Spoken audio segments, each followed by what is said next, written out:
Hey guys, Apple is just about to launch the new iPhones in India. My name is Bharat and it's time to unbox the upcoming iPhone 6s Plus.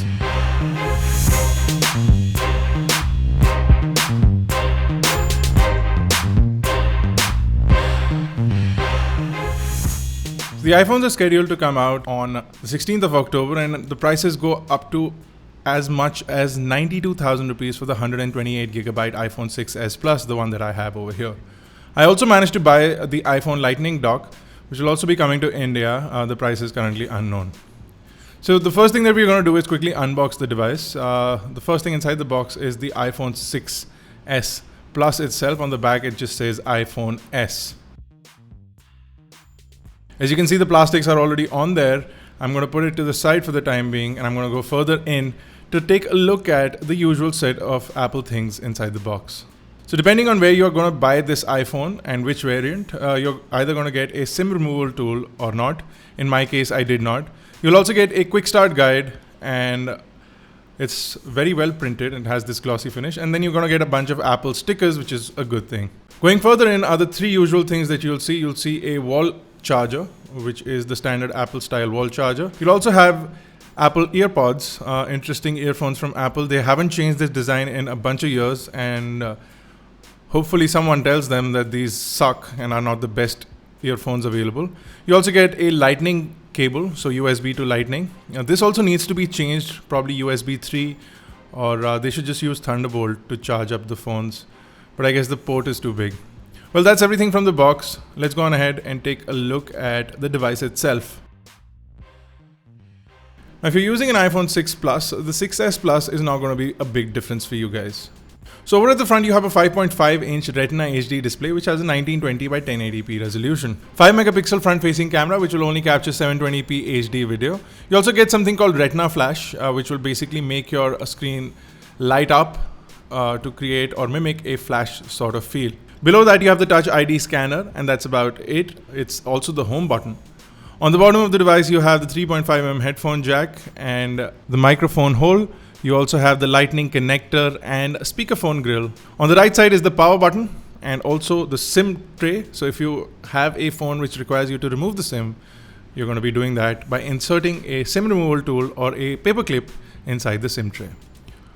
There's nothing on the top of the device. Over at the left is the mute switch to go from loud to silent, and then you have the volume rockers. Over at the back is also the new interesting 12-megapixel iSight camera, which has 1.22 micron pixel size. It also captures live photos, and it has autofocus with focus pixels, and it also has optical image stabilization, just like the iPhone 6 Plus. The 6s Plus is the only variant with optical image stabilization. You have dual LED flash, which means that two colors of flash, amber and white, will be mixed around to give you a better color exposure, and you have an f2.2 aperture. So there you go. I'm going to set up the iPhone. It says Namaste, maybe because it can see where I am. But irrespective, I'm going to set up the iPhone, and I'm going to show you some of the new features of this new iPhone 6s Plus. Now everything runs on the new Apple A9 chip. It has 64-bit architecture, and you also have an M9 Motion Core processor. Now these chips have had complaints of varied battery life. So some are made by Samsung and some are made by another company, and between these two there seems to be battery discrepancies, so not both of them are identical. Funnily enough, over last year's edition you have less battery on the new iPhone 6s Plus, and you have a slightly thicker 7.3mm thickness of the device, and it's slightly heavier at 192 grams. You also get something called 3D Touch on the front display, which I'm going to be showing to you guys in just a minute. Now I also purchased this new dock. It's fairly easy to open up. I'm not going to be needing my knife. The dock is based on the design of the previous generation docks from Apple. So it's essentially designed on the same philosophy, but you don't have a device holder anymore. There's just a lightning port coming out of the dock, which is strong enough to support the iPhone. So if you want to mount your iPhone, you can easily do that on this. You also get a 3.5mm jack at the back of the lightning dock.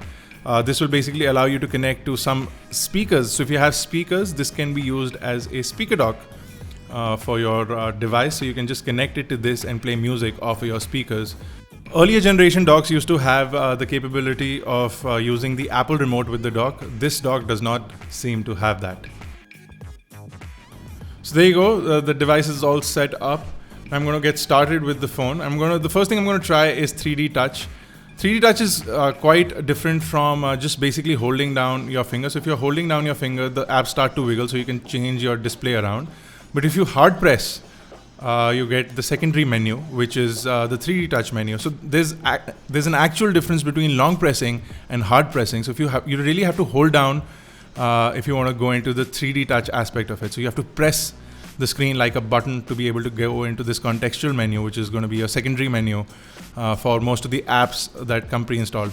Now, this is not valid for every app that comes installed on the device, which makes it slightly annoying, and it'll also take a really long while for many of the other applications to adjust to it. So things like Instagram and Facebook, etc., things that we use on a daily basis will be required to change their design and capability to accept 3D touch.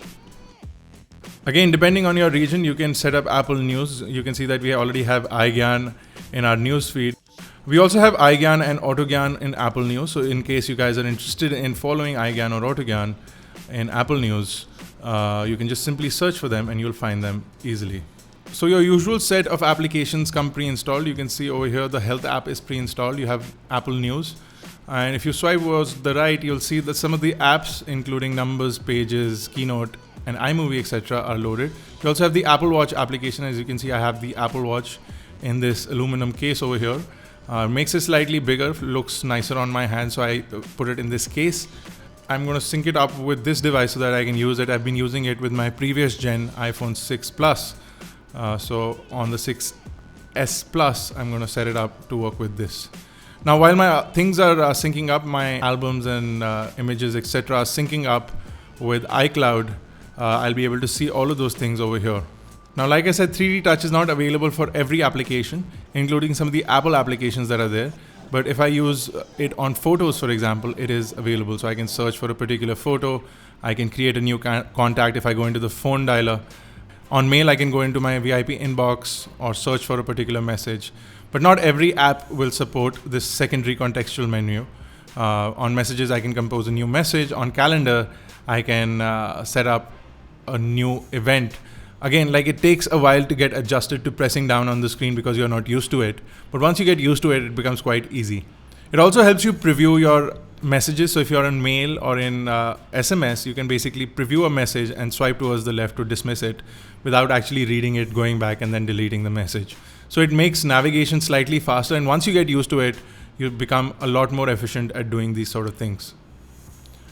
Now, one of the biggest upgrades that everyone is going to be talking about is the new camera. The camera captures live photos. Now, these photos allow you to click a picture and then basically capture a little bit from the past of when you click the picture and a little bit post that as well. So you get moving images.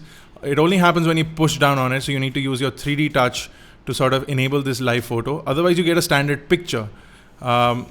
You also have an improved video camera, but to set it up to record 4K video, you need to go into the camera application settings and then enable 4K video recording. Now, this is disabled by default because it takes a lot of space, but since my device is a 128 gigabyte iPhone 6s Plus, I'm not concerned about that. I'm also going to convert my slow motion video to 120 frames at 1080p. Now, 4K video recording comes with optical image stabilization, which is fantastic. So it's good. I'm going to be testing out the camera irrespective. A lot of devices have been shooting 4K video, so a 4K video shootout would make sense now. A bunch of devices, including some from Motorola that was just launched, now shoot 4K video. Now, while Apple has improved quite a lot of things on the inside of the device, the shape of the phone remains the same. Irrespective of that, the iPhone 6s and the 6s Plus have been the most successful handsets for the company in the previous years, and over 13 million phones were sold on the first weekend of sales of the new iPhone. The phones are coming to India on 16th of October. Pre-orders have already begun on major e-commerce websites, and you'll find the link to a couple of those in the description below if you want to go and book your new iPhone 6s or 6s Plus Now, like I said, prices start at 62,000 rupees for the 16GB iPhone 6s and go up to as much as 92,000 rupees for the 6s Plus 128GB. So pick and choose your variant carefully. I would recommend that you don't go for the 16GB unless you're not going to be clicking pictures, unless you're not going to be carrying music, etc. So if you just want a phone to show, then you can get the 16GB variant, but it is recommended that you get at least a 64GB variant, and you should be ready to shell out some money. I'll be back with a full review of this device, and if you have any comparison requests, if you want me to take a look into something specific, please leave that in the comment section below. And until I see you next time, guys, this has been Bharat Nagpal. Make sure you hit the like button. Check us out on Facebook, Twitter, Google+. Make sure you subscribe to us on YouTube, youtube.com/iGyaan, youtube.com/iGyaanTV. And for your daily dose of tech, continue to visit iGyaan.in. Thank you guys for watching.